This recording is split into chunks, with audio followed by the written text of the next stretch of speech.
የሱፍ አበባ ደራሲ ሀብታሙ አለባቸው፣ ተራኪዎች ኢሳያስ አስራትና ቤርሳቤ ጌቴ።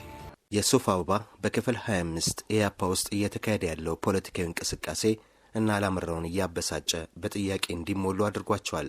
ሰመረ በጽሁፍም ቢሆን ውጥረቱን እያስተነፈሰበት ይገኛል። ገበርዲኒዝም በማለት በኢያፓ ውስጥ ከፍተኛው የፖለቲካ አመራር የሚወሰነው አወዛጋቢ ውሳኔ ብቻም ሳይሆን የገንዘብ አቅማቸው እየተፈተነ የወር ወጪውንም ለመሸፈን እጅ እያጠራቸው መጥቷል። የከተማ አፍቃሪነት የችግሩ መንስኤ ነው በሚል ሰመረ የሚያምነውም እነዚህን በመሳሰሉ ተደራራቢ ምልክቶች ነበር። የሱፍ አበባ ክፍል 26 አሁን ይቀርባል። እንደጠበቅኩት ቀድሞ ያወጣው ብርሃነ መስቀል ነበር። የዘርኡ እጃችንን አጣጥፈን መመልከት የለብንም አባባል በበኩል ያልተመቸኝም። በእኔ ጽሑፍ መነሻነት አዲስ አበባ ለቀን እንድንወጣ ከተወሰነ ውሳኔ ጋር በግልጽ ይጻረራል። የማየው ነገር ሁሉ ተከታታይነት የሌለውና የመጀመሪያውን በመርሳት የሚቀጥል ሆነብኝ። ብርሃነ መስቀል ያነሳዋል ብዬ ገመትኩ። አንድ ዘርኡን የሚፈታተን ነገር እንደሚናገርም ከሞላ ጎደል ለሁላችንም ግልጽ ነው። እርሱ ካልተናገረው ግን ያነሳዋለሁ ወሰንኩ በሆዴ። ወደ አጸፋ እርምጃ መግባት የለብንም የሚል ከሆነ ጥሩ፣ በዚህ በኩል ቀንደኛ ደጋፊው ነኝ። ሄዶ ግን ከደርግ ጋር ህብረት መፍጠር ይኖርብናል ማለቱ አይቀርም። እዚህ ላይ ቀንደኛ ተቃዋሚ ሆናለሁ። ትኩረቴን እሱ ላይ አደረኩ። ለህብረት ግንባር ጥሪው የሰጠነው ቃልና መልስ በመንግስት ዘንድ ተቀባይነት አላገኘም ለማለት ጊዜው ገና ይመስለኛል። መልስ የማይሰጥ ቢሆን እንኳን ወደዚህ አቋም እንዲመጣ እኛም አስተዋጽኦ ማድረጋችን መካድ የለብንም። የጅማና የአጋሮ ጭፍጨፋዎችን፣ ተንኳሽ መፈክሮችን በማሰማት ረብሻ በመቀስቀስ የጋበዘው የገዛ ድርጅታችን ነው። በሚያዝያ ወር ስብሰባችን በሰላማዊ ትግል ዘዴ ላይ ብቻ እናተኩር ከሚለው ውሳኔያችን ጋር ይጻረራል። የህብረት ግንባሩን ውሳኔም ከወቅቱ የሀገራችን የፖለቲካ ሁኔታ አንጻር በሚገባ ተንትኖ አልገፋበትም። የፖለቲካ ቢሮ ለዚህ ተጠያቂ ነው ብዬ አምናለሁ። ብርሃነ መስቀል ማስታወሻ ደብተሩን አየት አድርጎ ቀጠለ። በላባደሮች በዓል ላይ ለተከሰተው ቀውስም ቢሆን የፓርቲያችን ጉንተላ ዋናው ምክንያት ነው። ይህ በደርግና በሜሶን ላይ ይዘነው የቀጠልነው የጥላቻ ፕሮፓጋንዳ ሲጨመርበት ቀውስ እንደሚፈጠር መቀበል ይኖርብናል። አሁንም ፋሽስት ደርግ የሚለውን መፈክር አባሎቻችን እንደገፉበት ነው። ያለ በቂ ሳይንሳዊ ትንተና የተያዘ አጓጉል መፈክር መሆኑን ማመን አለብን። እያንዳንዱ ድርጊታችን የህብረት ግንባር መመስረትን የሚጋፋና የሚቃረን ነው። ድርጅታዊ ደህንነታችንን ለማስጠበቅ የምንፈልግ ከሆነ በበኩሌ የጠመንጃ አጸፋ መስጠት ትክክለኛው ስልት አይደለም። የመጨረሻ ዋስትናችን የህብረት ግንባሩን ለመፍጠር በትጋት መስራት ነው። ብርሃነ መስቀል እንደዚህ ቀን አበሳጭቶኝ አያውቅም። ያላመልከው ጥቂት ቀርቶኝ የነበረው የድርጅት የነፍስ አባት አልመስልሃለኝ። ደርግና ሜሶንን የሚያይበት መነጽር ወደ አንድ አቅጣጫ ብቻ የሚመለከት ነው። እነርሱ ኢያፓን የሚያዩበትን መነጽር ማስታወስ አልቻለም። ከዚህ የከበደው ትልቁ ስህተቱ ግን የህብረት ግንባሩ የኢያፓ ደህንነት የመጨረሻ ዋስትና ነው ማለቱ ነው። ለእኔ የመጨረሻ ዋስትናችን የኢትዮጵያ ገበሬ ነው። ግንባር የመፍጠር ሐሳብ ትክክል እንኳን ቢሆን መወሰን ያለበት አሲምባ በምናደርገው ስብሰባ ላይ ሊሆን ይገባል። ወደ ስብሰባው ተመልሼ አተኮርኩ። ሌሎች ተሰብሳቢዎች መናገር ቀጥሏል። አበራ ዋቅጅራ የብርሃነ መስቀልን ክርክር ደግፎ ተናገረ።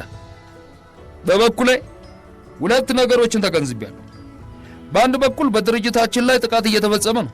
በሌላ በኩል የኛ አባላት ግጭት የሚያባብሱ ተግባራትን እየፈጸሙ ነው። ለሰላማዊ የፖለቲካ ትግል በቂ ዕድል ሰጥተናል ማለት አይቻልም። ይህ ዕድል ሙሉ በሙሉ ሲጠፋ የምንወስደው እርምጃ ነው ቀድመን እየወሰድን ያለ ነው። በድርጅቱ ጉባኤ ያልጸደቁ ፖሊሲዎችና ርዕዮተ ዓለም ነክ መፈክሮችን ማሰማት መቆም አለበት። ደርግ ፋሽስት ነው ወይስ አይደለም የሚለውን ጥያቄ ለምሳሌ ገና ውሳኔ አልተሰጠበትም። ነገር ግን በየአደባባዩ ያስተጋባነው ነው።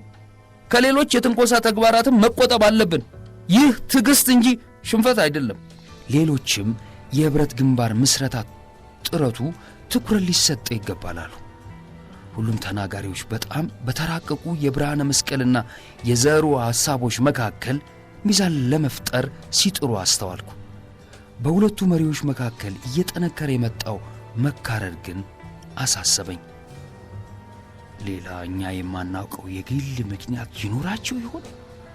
በሆዴ ራሴን ጠይቄ በበጎ ሐሳቢነት እንዲሁ አይመስለኝም ስል ራሴን ላጽናናው ሞከርኩ። ምክንያቶች በርግጥ አላጣው። እኔ የማውቀውን ያህል ብርሃነ መስቀልና ዘርኡ ጥሩ የሚባል ታሪክ አላቸው። ታላላቆቼ መሆናቸው ስለ እነሱ ብዙ ጠይቄ ብዙ እንዳውቅ አድርጎኛል። ከተማሪዎች ንቅናቄ ጀምሮ የሚተዋወቁ ጓደኛሞች ናቸው። ኢህአፓን ሲመሰርቱ ዘርኡን በ4 ቀናት ውይይት ያሳመነውና የመለመለው ብርሃነ መስቀል ነው። ከኤርትራ ጥያቄ በስተቀር በሁሉም የፕሮግራሙ ነጥቦች ላይ በሚገባ ተስማምተዋል። ብርሃነ መስቀል በኤርትራ በኩል ወደ አገር ቤት ሲገባ ዘሩ በአዲስ አበባ በኩል ገብቶ ጠበቀው።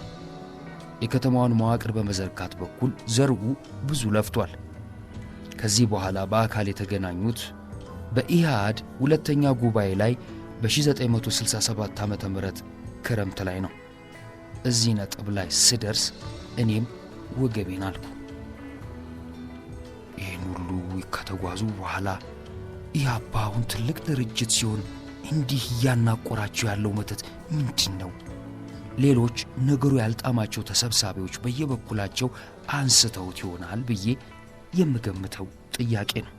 ጭንቅላቴ ለገዛ ጥያቄ መልስ ያቀረበው ባልተለመደ ፍጥነት ነው። በቃ ትክክለኛው ምክንያት አውቀውትም ይሁን ሳያውቁት የመጀመሪያው ኩነኔ ነው። ሌላ ነገር ሊሆን አይችልም ደመደምኩ። በዚህ ግን አልተወሰንኩም፣ ጨመርኩ። አለመግባባቱን ያባባሰው ደግሞ ያ የተደበቀው ሰይጣን ገበርዲኒዝም ነው። ይሄኔ አሲምባ ብንሆን ኖሮ ለዚህ ጭቅጭቅ ጊዜ ባልኖረም ነበር። ክርክሩ እየተጠቃለለ ሲሄድ ሚዛኑ ወደ ብርሃነ መስቀል አዘነበለ። የኢትዮጵያ አብዮት ልዩ ሁኔታን በመተንተን የህብረት ግንባር ጥሪውን መንፈስ እንደገና ለማደስ የሚያስችል ሐሳብ አመንጪ ኮሚቴ ተቋቋመ። ብርሃነ መስቀል ራሱ በአባልነት ተመረጠ። በመጀመሪያው አዲስ አበባን ለመልቀቅ እንዘጋጅ በሚለው ውሳኔ ተነቃቅቶ የነበረው ወኔ መልሶ እንደ እንፋሎት በነነ። ገበርዲኒዝም የህብረት ግንባር የሚል ካባ ተከናንባ እንደገና ብቅ አለች። መንጋሊጥ የከተማ ፋኖላ ውስጤ ቅጥል አለ። ጨንቀኝ። አሁንም የሐሳብ ልዩነት መኖሩ አይደለም፣ መንቻካነት እያደገ መምጣቱ ነው ከምንም በላይ ያሳሰበኝ። እየተፈጠሩ ያሉት ዝንባሌዎች በጎ አይደሉም። የብርሃነ መስቀልን ዝንባሌ በቅንነት ላየው ሞከርኩ። ባየው ቅጥ ያጣ ትምነታዊ ወይንም ብላይንድ ኦፕቲሚዝም ብቻ ሆነብኝ። እጁ ላይ በሌለ የደርግና የሜሶን በጎ ፈቃድ ከመጠን በላይ ይተማመናል። ዘርኡ ተስፋዬና ክፍሉ ደግሞ በተቃራኒው ከመመናቸካቸው ያልፋሉ። በኢህአፓ ታላቅነት ከመጠን በላይ ይተማመናሉ። ይሄ በበኩሉ ጅላጅል ሪያሊዝም ሆነብኝ። ሌሎች በዚህ መሃል ከወዲያ ወዲህ የሚዋዥቁ ናቸው። አበበ ዋቅጅራ ይሻለኛል። ቅድመ ሁኔታ እያቀረበ ልዩነቶችን ለማጥበብ ይለፋል። የኔና የኢሳያስ አቋም አንድና የማይለወጥ ነው። አሲምባ። ሰሚ ጆሮ ግን አላገኘንም። ትኩረቴን ወደ ስብሰባው የመለስኩት ክፍሉ ታደሰ ሲናገር ነው። ባየሁት ቁጥር የሱፍ አበባና መስፍን ሀብቱ ትዝ ይሉኛል። ሜሶን ሰራው ያለውን ሸር እየዘረዘረ እንደገና መወንጀል ጀመረ። እሱም አልተመቸኝም። የሚናገረው የገበርዲኒዝምን መንፈስ ተከትሎ ነው። እሱ ሲጨርስ የደህንነት ኃላፊው ክፍሉ ተዘራ ተራውን ወስዶ ቀጠለ። ሜሶን ሌሎቹን ድርጅቶች አግልሎ መንግስታዊ ፓርቲ ለመሆን ሞቱን እየታገለ ነው። የደርግን ስልጣን ለመንጠቅም ብዙ አሻጥር እየፈጸመ ነው። ይህ ለኛ ምን ማለት ነው? ቅድም በጓዳ አበበ የተነገረው አይደለም ሐቁ። በትዕግስት እያየነው ያለነው በሞትና በእስራት መካከል ሆነን ነው። ሜሶን አሁን አልተኛልንም። ትላንት ቀበሌዎችንና ትምህርት ቤቶችን ተቆጣጥሯል። ዛሬ እጁን በመንግስት ሚዲያዎች አስገብቶ እየፈተፈተ ነው። ብዙ ጋዜጠኞችን መልምሎ የፕሮፓጋንዳው መሳሪያ አድርጓቸዋል። በኢሃፓና በደርግ መካከል ምንም አይነት ቅርርብ እንዳይኖር ደንቃራ የሆነው ሜሶን ነው። ጓድ ክፍሉ ወዴት ያችን የፈረደባትን የቀድሞ ፍቅረኛዬን ብርክታይትን ማለት ነው አይደለም አልኩ ለራሴ። አሁን ሁሉም አውቀዋት በጥላቻ ዝርዝር ውስጥ እንዳስገቧት እያስታወስኩ። ክፍሉ ሲጨርስ ዮሴፍ ቀጠለ። የዘርኡ አውቶማቲክ ደጋፊ ስለሆነ ተመሳሳይ ውንጀላ አቀረበ። ድግግሞሹ አቅለሸለሸኝ። አንድን ጉዳይ በመተንተን ስነ ዘዴ በኩል ብርሃነ መስቀል ይሻለኛል። ከሞላ ጎደል ከውስጥ ወደ ውጭ የመመልከት ዝንባሌ ያለው። ኢህአፓን እንደማይሳሳት ጣዖት አድርጎ አይመለከተው። ሌሎቹ የኢህአፓ ድክመትና ጥንካሬ የሚለኩት ሌሎችን በንጽጽር በማቅረብ ነው። የከተማ ትጥቃዊ ትግል ለሚሉት ፍላጎት የሚያባብላቸውም ይሄው የአተያይ ዘዴ ድክመት እንደሆነ እየጠረጠርኩ መጥቻለሁ። ከኢሳያስ ጋር ገና ድሮ ተነጋግረን በመርህ የተስማማንበት ነጥብ ነው። በመጨረሻ በድምፅ የተደረሰበት ውሳኔ አስቂኝ ሆነብኝ። ፍጹም ተጻራሪ የሆኑት የህብረት ግንባር ምስረታና ራስን መከላከል ሐሳቦች በመርህ ተቀባይነትን አገኙ። ማለት የተፈለገው የብርሃነ መስቀልና የአበበ ዋቅጅራ ሐሳቦችን ሞክረን ካልተሳኩ የዘሩና የክፍሉ ታደሰ ሐሳቦችን እናስፈጽማለን ነው። ፖሊት ቢሮ እያጠቁ መከላከል ብሎ ሰይሞታል። በእውነት ፖለቲካዊና ርዕዮተ ዓለማዊ ትርጉሙን መረዳት ከአቅም በላይ ሆነብኝ። ደግነቱ በሚቀጥለው ስብሰባ ከሙሉ ማብራሪያ ጋር እንደሚቀርብልን ዘሩ አስረዳን። ስልችት ታለኝ። ንጋት ላይ ወፍ መንጫጫት ሲጀምር ስብሰባው አበቃ።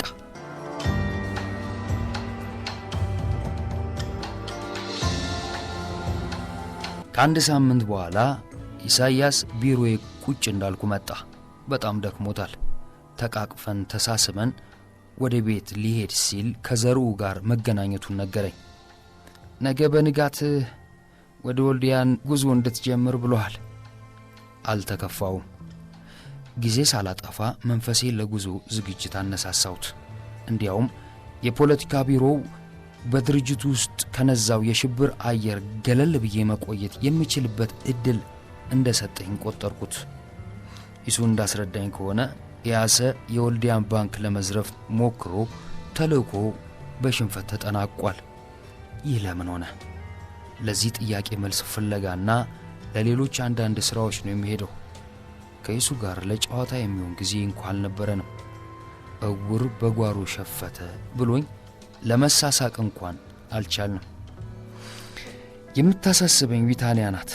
ለቀናት ረዥም ጉዞ እንደምወጣ ስነግራት ቅስሟ ስብር ማለቱ አይቀርም። ስለያት ሆደ ባሻ እንደምትሆን አልጠፋኝም። ሳልነግራት መቆየቴ ደግሞ ነገሩን ያባብሰዋል ብዬ ገምቻለሁ። ሳስበው እኔም ቀራለኝ። ግን ምንም ማድረግ አይቻልም። ከቢሮ የወጣሁ ያችን የምጓዝባትን ላንድሮቨር ከጎይቶም ለባሲ ጋር ሆነን ሳጠባብቅ ቆየሁ። የተቻለንን ያህል ለረጅም ጉዞ ብቁ አደረግናት። አስፈላጊ ከሆኑ ሰነዶች ውስጥ ቅል ቋንቁራ መያዝ አልፈልግም። ወደ ምድር ቤት ተመልሼ ከሸዋዬና ከደጀኔ ጋር በደጀኔ ክፍል ውስጥ ትንሽ ቆየሁ። ሸዋዬና ደጀኔ ስለ ብሩክታዊት የሆነ ወሬ ስላላመጡልኝ ደስ ብሎኛል። የወልደያ ጉዞዬን ሳነሳሳላቸው ሁለቱም ቢታንያን አጀንዳ አደረጓት። አላምረው ጉድ ፈላብህ ታያለህ፣ አብሬ ካልሄድኩ ትላለች። ሸዋ ምን እያልሽ ነው? ደጀኔ ጣልቃ ገባ። ቢታንያን ይህንን ያህል ጡት ያልጣለች ሕፃን አደረግሻት እንዴ? ይህ እኮ ተልኮ ነው። እሷም ወልቃይት ደርሰሽ ነይ ብትባል ትሄዳለች። አይ ደጀኔ፣ በደንብ ቀርበህ ስላላየሃት ነው። ፍቅር እንዲህ ሲያደርግ አይቼም አላውቅም። ለወንድ የማይነገር ብዙ ነገር ታጫውተኛለች። ለነገሩ በብቸኝነት መቆየቷም ጭምር ይመስለኛል። አላምርን እንደ ወንድምም ነው የምታየው። ሙሴ ባልዲን ጨጭ ካደረጋችሁላት በኋላ ደግሞ አለኝታ አለኝ ብላ አመነሽ መሰለኝ። ወይዘሮ ማስተዋልም ሳይቀሩ እንደዚህ ተሰምቷቸዋል። ሸዋ ያ ሁሉ ሆኖ መጨረሻ ላይ ግን እንደ ጀኔ ዓለም ነው ትክክል የሚሆነው አልኳት ለመሄድ ስነሳ። አፌ ይሄን ይበል እንጂ ሆዴ የሚናገረው ሌላ ነበር። ያለፈው እያጠቁ መከላከል የሚለው የማዕከላዊ ኮሚቴው ውሳኔ ነገር ይዞ መጥቷል። የኢህአፓ ጠቅላላ መዋቅር በአዲስ መልክ ማደራጀት መጀመሩን ጌታቸው ማሩ ነግሮኛል። ወታደራዊ መልክ እያስያዙት ነው። ዘሩ ራሱ የሚመራው ወታደራዊ ኮሚሽን ተቋቁሟል። ተስፋዬ ደበሳይም አለበት። የታጣቂው ክንፍ አደረጃጀትና አመራርም እንዲሁ ለውጥ እየተደረገበት ነው። ቢታንያንም ወደ ታጣቂው ክፍል እንዳይወስዷት ስጋት አለኝ። ከትላንትና ወዲያ የታዘብኩት ነገር አስደንግጦኛል። ምሽት ላይ ለአዳር ወደ ቢታንያ ሲሄድ እሷ በዋናው ቤት ከወይዘሮ ማስተዋል ጋር የደራ ወሬ ይዛ ነበር። የቤቷን በር ከፍቼ ስገባ ድምፅ ሰምታ መጣች። አይኖቼ መጀመሪያ ያረፉት ቀኝ እጇ ጣቶች ላይ ነው። በሆነ ምክንያት ተላልጦ አልኮል ቀብታ በነጭ ሻሽ አስራዋለች። ለሁለተኛ ጊዜ ሲያጋጥመኝ ነው። ወዲያውኑ አንድ ጥርጣሬ አእምሮዬ ውስጥ ጥልቅ አለ። ጦር መሳሪያ መፍታት መግጠም እያስተማሯት ይሆን? አይቶ እንዳላዩ ማለፍ አቃተኝ። ቤቲ እውነቱን ንገሪኝ፣ ምን ሆነሽ ነው ጣትሽን? ምን አባል ትለኝ ነው ሞሮ? አሁንማ ጭራሽ ሴት መሆኔን ሁሉ ረስተህ ማድቤትም ልትገባ ፈለግ? ቢላዋ ነዋ። ፈርጠም ልትል ብትሞክርም አይኖቿ ሌላ ቋንቋ እያወሩ አጋለጧት። እንደ ሁሌው በመሐላ መዓት አረጋጋችኝ። ከዚህ አልፌ መሄድ አልቻልኩም። ጥርጣሬ ምክንያት አለው። ለታጣቂነት እያሰለጠኗት ከሆነ የፈለጉት በቁንጅናዋ መጠቀም ነው። እንዲሁ ለሚያወሰው ምንም ነገር የማታውቅ ሞልቃቃ የቤት ልጅ ትመስላለች። እንኳንስ የፖለቲካ ጣጣ የቁም ነገር ወሬ የማትችል ናት ብሎ መገመት ቀላል ነው። ይሄ ሽፋን ለወታደራዊ ዓላማ ሊውል ይችላል።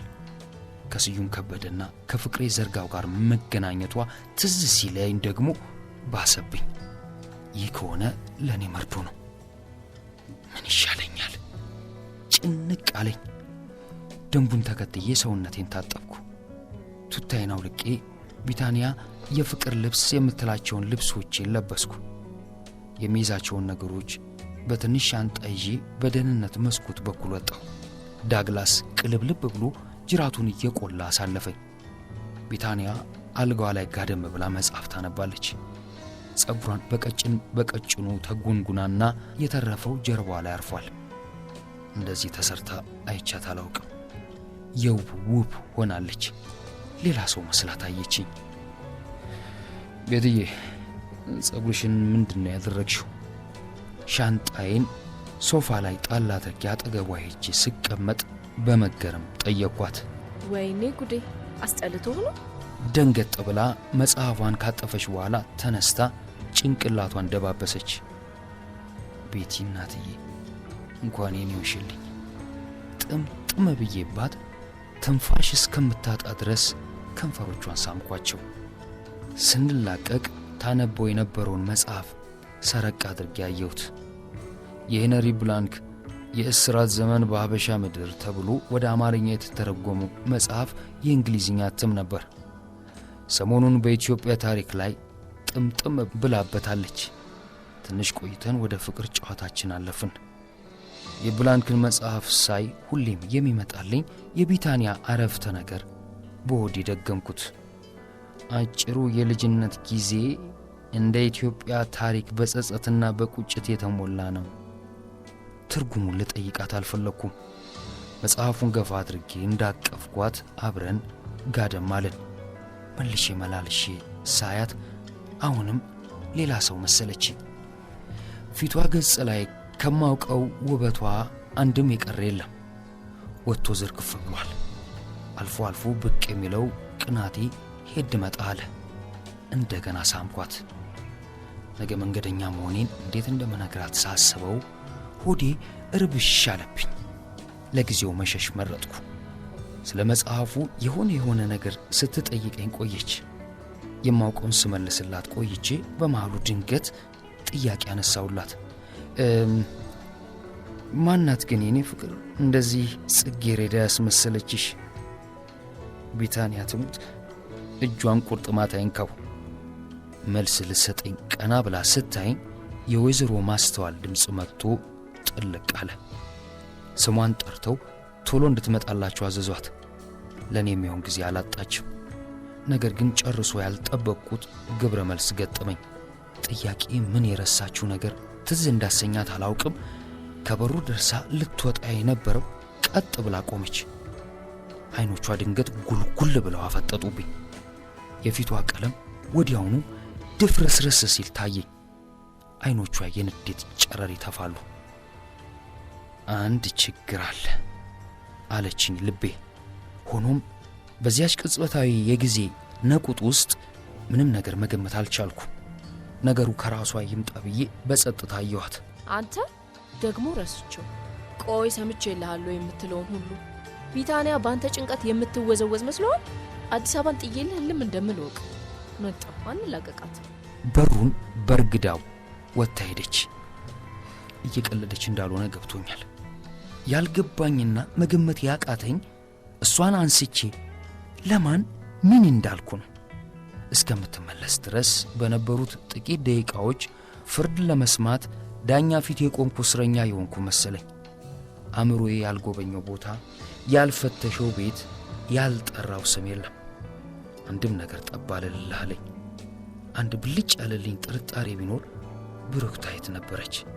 ሸዋዬ ምናልባት ያለፈ ታሪክ ነው ብላ አስባ ነግራት እንዳይሆን ፈራሁ። ነገር ግን የሸዋዬን ባህሪ ሳስበው ደግሞ አልመስል አለኝ። ብቻ በማንኛውም መንገድ አውቃው ከጠየቀችኝ ሽምጥጥ አድርጌ ልክድ ወሰንኩ። የሱፍ አበባ ክፍል 26 እዚህ ላይ አብቅቷል። ተከታዩን ክፍል በነገው የትረካ ሰዓታችን ይዘን እንቀርባለን።